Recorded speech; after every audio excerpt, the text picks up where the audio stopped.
Thanks everyone for having me back to Austin. It's awesome to be here again. I won't even be gone long. I'll just be gone a couple of weeks, then back for South by Southwest. So if you want to hear about a little more about what's coming up with the James Webb Space Telescope, and you can sneak into our panel, please do. All right. So I'm Joel Green. I'm the project scientist in the Office of Public Outreach at the most unpronounceable name ever of the Space Telescope Science Institute. No one ever gets it right. Has an even worse acronym. But it's an awesome place. And it's we live in, well, all right, I'll get to it in a moment. This is a picture of a galaxy, another galaxy. And I was asked in December about a year. What do we think of a year? What is a year? And you think about what a year is here on Earth. It's the amount of time it takes Earth to travel around the sun. So the question is, can you define other kinds of years? You can certainly define longer years for planets that are farther from the sun, that take a lot longer to go around, many Earth years. And you can think about other things that rotate around other things. And I'm going to tell you about the longest year I can think of, the Galactic Year, and the largest Hubble photo. Okay, so Hubble is a telescope that's in space. It is about the size of a school bus, although Elon Musk did not put one there. And it was launched 28 years ago, so its 28th birthday is coming up. And if you follow the news, around that same date, April 24th, 2018, you'll see the beautiful 28th birthday image taken by the Hubble Space Telescope, which I cannot tell you what it is, but you'll find out it's really pretty. It's about 44 feet long. It's 24,000 pounds. It's about 300 miles up. Orbits the Earth every hour and a half, so it goes flying around the Earth all the time. At about 17,000 miles an hour, a speed it needs to stay up there from, to prevent it from coming crashing down back to Earth. And its power usage is comparable to that of a hairdryer. The successor telescope, and you'll notice I have a picture of these just much like Hannah did in the previous photo. This is all of us got to visit James Webb, the James Webb Space Telescope, or at least the mirror segments of it, at Goddard Space Flight Center in Maryland. The idea that I was standing there and this 20-foot gold-plated, gold-coated beryllium mirror thing was going to be in space in just a few years is a feeling I assume Elon Musk felt when he started his Tesla. But it was sort of mind-blowing to me, the idea this thing was going up into space. And James Webb is our generation's Hubble, right? It's been 28 years. James Webb is going to launch in the summer of 2019. And spring of 2019, and the impact that it's going to have should be just like Hubble, generational. It should be in every area of astrophysics. It should touch our understanding and all concepts. And it is both a successor, but really more of a partner to Hubble. It does an entirely different kind of science. It looks in the infrared, that is light beyond the red, beyond the visible. And this light that you can see reveals all sorts of things that are otherwise impossible to discover. Did I lose the mic? Okay. James Webb is controlled from our control center in Baltimore. So this is just right above my office, actually, one floor up. So this is the sort of mission control for the Space Telescope Science Institute. And so the Hubble Space Telescope was at one point controlled from our institute, but is now at Goddard. And so our mission is to run the science operations for Hubble and the science and all mission operations for James Webb. So 1 minute after launch, the controls will be here. But it's launching from Kourou, French Guiana, so on an Ariane 5 rocket, which has had 76 successful launches. So, Falcon Heavies are nice, but, we have a little more experience. And that's in Baltimore. And Baltimore, whose unofficial slogan is "We're more than the wire," is really a fantastic place to live. I lived here for 6 years. I still like Baltimore. It's great. Really good seafood. Yeah. So, so anyway, in that experience, in my journey to becoming an astronomer, people have occasionally asked me, when I say, so for example, when I go up to somebody and I say, they're sitting in a plane next to me or whatever, and they turn to me and they say, "What do you do?" And I say, "Oh, I'm an astronomer." I get a lot of different reactions, and I wanted to share just a couple of those with you right now because they're kind of unusual. The first most common, I think, is, I've never met an astronomer before. Now, that's not true of anyone in this room, but it is a very common point. That's not that surprising. I've looked this up. There are about 10,000 professional astronomers in the world right now. And there are about, say, for example, 2 million people in, let's say, bands with albums, to pick something that would be popular in this city. So it's not that uncommon that you would, it's easier to run into a musician than it is an astronomer. A lot of people ask things like, can you read my future in my palm? I cannot, although it might be short if you keep pursuing that line of questioning. A lot of people ask me if I want to go into space, and I get really car sick in the backseat of a moving vehicle. So the idea of being in a spinning death capsule kind of flying up into space just sounds like a terrible, terrible idea. Also, I love cities. There aren't any of those in space or on Mars, at least not yet. A lot of people are really concerned about things like aliens or black holes. The heat death of the universe really troubles a lot of people. But most people, when they find out I'm an astronomer, say something along the lines of, how come Pluto is not a planet anymore? It's not. But that's good news, because otherwise you would have had to memorize like 7 more dwarf planets. So that's fine. And that's an entirely different talk that I'm not going to touch in this one. Okay, so here's Hubble. And we have this idea that we could progress forward, right? Maybe we could build better telescopes if we got funded to do such things. There's an astronaut, let's call it John Grunsfeld for scale. This is James Webb, a little bit bigger. There will not be an astronaut near it, but for scale. And imagine if you just wanted to make a bigger one. What if we extended this concept, right? Here's a concept, one of several that astronomers are arguing over during their decadal survey every 10 years to determine what is the astronomy mission that's going to launch in the 2030s. And this is one of the concepts, is this essentially mega Hubble telescope. But I want to tell you a story about the largest photo that Hubble has taken. And I'll explain what I mean by that. About 100 years ago, we'll get into what a year is in a minute. Don't take anything for granted with this talk. There was a little smudge in the sky, and it was called the Andromeda Nebula. And about 100 years ago, everyone sort of assumed that there were lots and lots of stars in the sky, and that we lived in this island universe full of stars. And as telescopes got better and better at that smudge, this smudge right here, as telescopes got better and better, and they started looking at this smudge in detail, they started realizing that actually it wasn't just a single collection of stars. Whoops, blew that. It was another island universe, the Andromeda Galaxy. And a galaxy so big, actually slightly bigger than our own Milky Way galaxy, that they realized contained on its own numerous star systems. And as the image got better and better, there are a lot of stars in that field. And there are a lot of things going on there, okay? And even, by the way, the parts that are dark are still stars. There's just stuff in the way.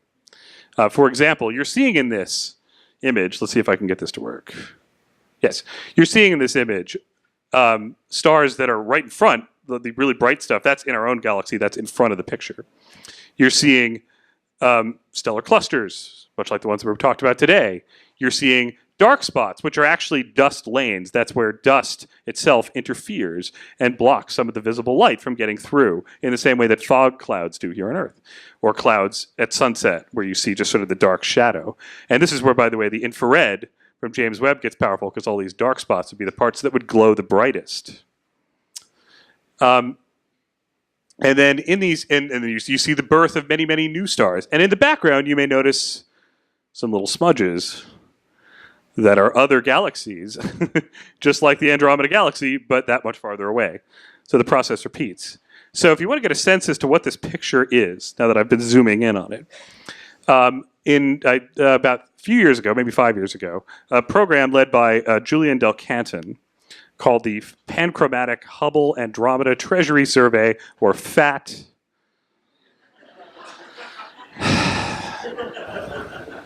It's hard to even say it.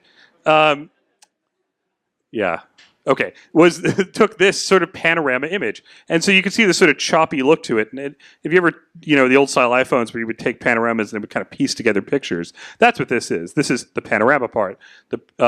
This is 400 Hubble pictures. A single Hubble picture, to give you a sense of how big it is, and you see these Hubble pictures, they're exquisitely detailed, would be the same as holding a straw at arm's length and looking through it. That little pinhole, that's a Hubble picture. You can imagine why it would take a really long time to take a picture of the entire sky if that's your pinhole camera size. So it took Hubble quite a long time to make this picture. And it only took 1/4 of the Andromeda Galaxy. And the Andromeda is a super pancake thin, 1 to 100 scale rotating spiral galaxy, spinning. Everything in here is just turning around the central black hole, which you should totally not worry about. And you have to imagine a lot can happen in that time. So this is 1/4 of the Andromeda Galaxy. This is the full image. You could download this online and take a look at it. It's awesome. There are at least 300 million separately distinguishable stars in this picture, 400 images from Hubble combined, and over a month of observing time to make this picture. As you can see, the sort of brightest stars, the brightest section is right in the middle, ironically at the black hole. Because that's what happens. If you have lots of stars literally just being shredded like tissue paper as they fall into the center. Not supernovaing, just getting disassembled. Much more destructive. And you have many dense stars in that region orbiting around. So it's not just the energy of that shredding, but it's the light of all of that dense cluster of stuff that's floating around there.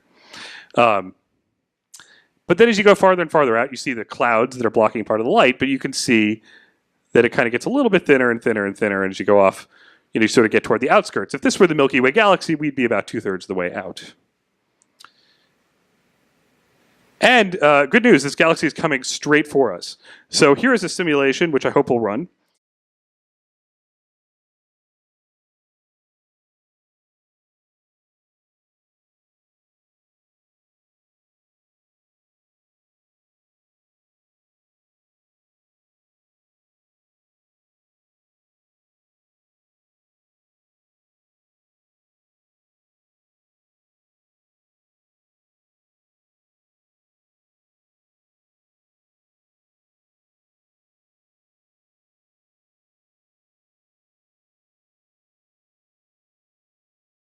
In, don't worry, about 4 billion years, the Andromeda Galaxy will come right for us. These two galaxies will dance together. The Andromeda Galaxy will pass straight through the Milky Way. None of the stars will hit. The night sky will get incredibly weird for a while. And things will get tossed around and turned. Who knows where our stars will end up, but maybe we'll end up in one galaxy that peels off. Maybe we'll end up in that middle core, the combined of which is creatively referred to as Milkdromeda.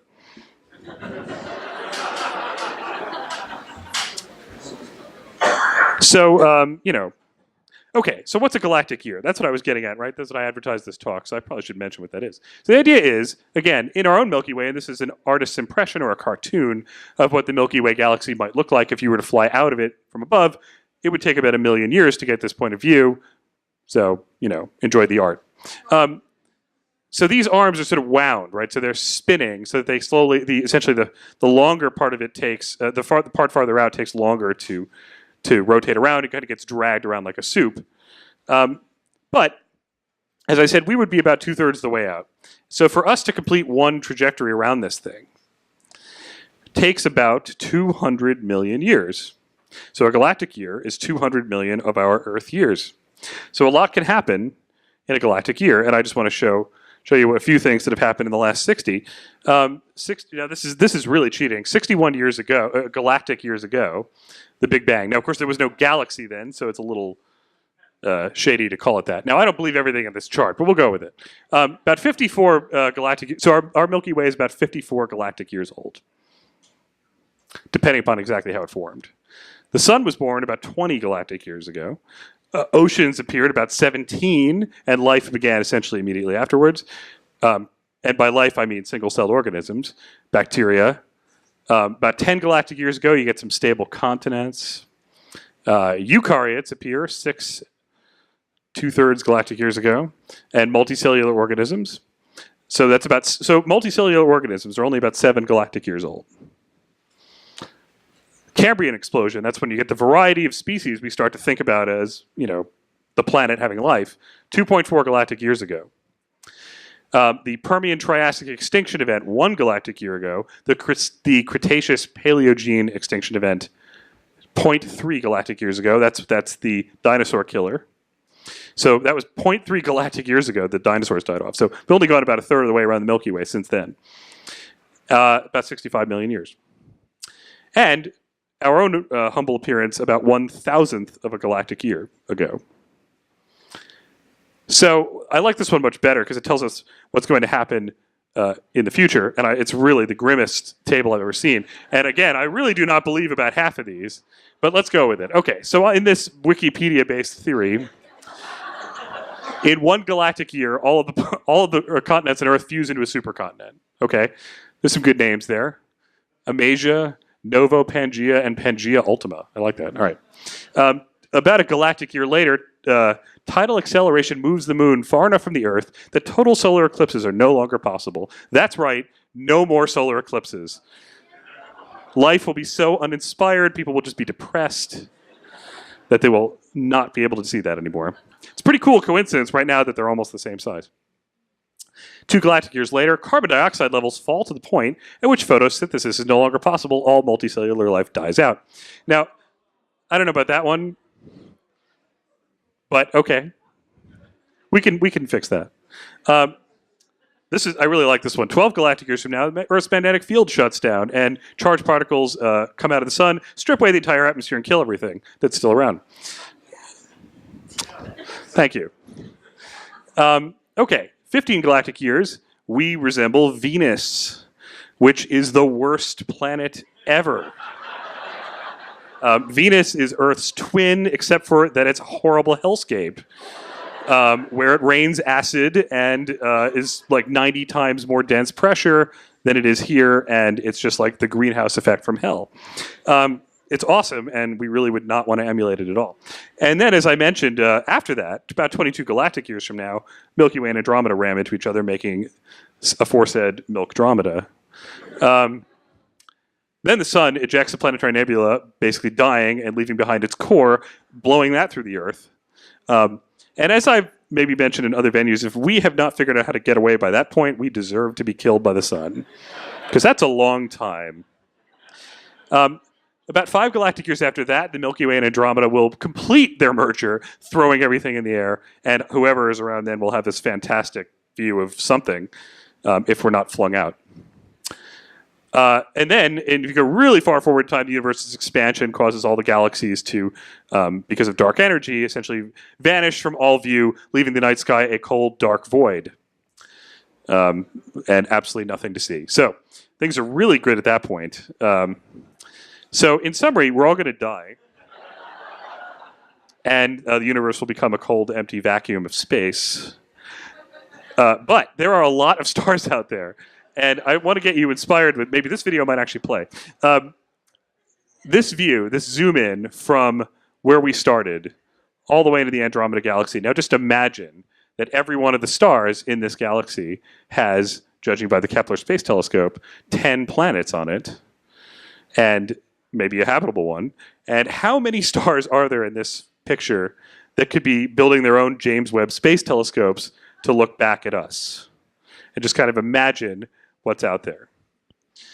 And with that, I think I will stop. So thank you.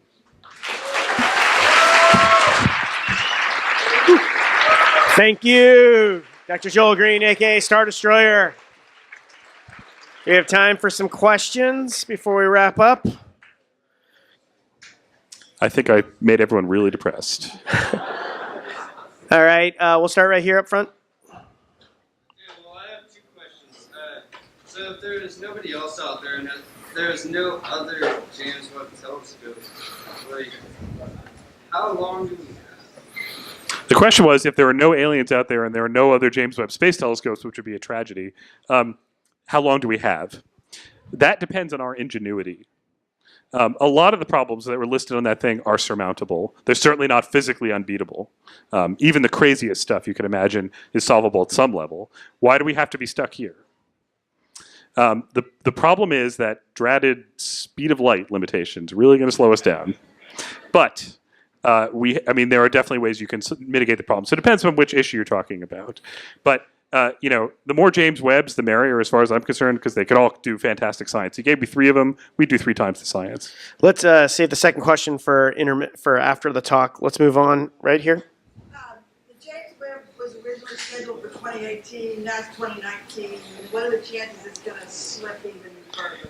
So the James Webb Space Telescope was originally scheduled for 2012, I believe. But anyway, let's go with 2018. Sure.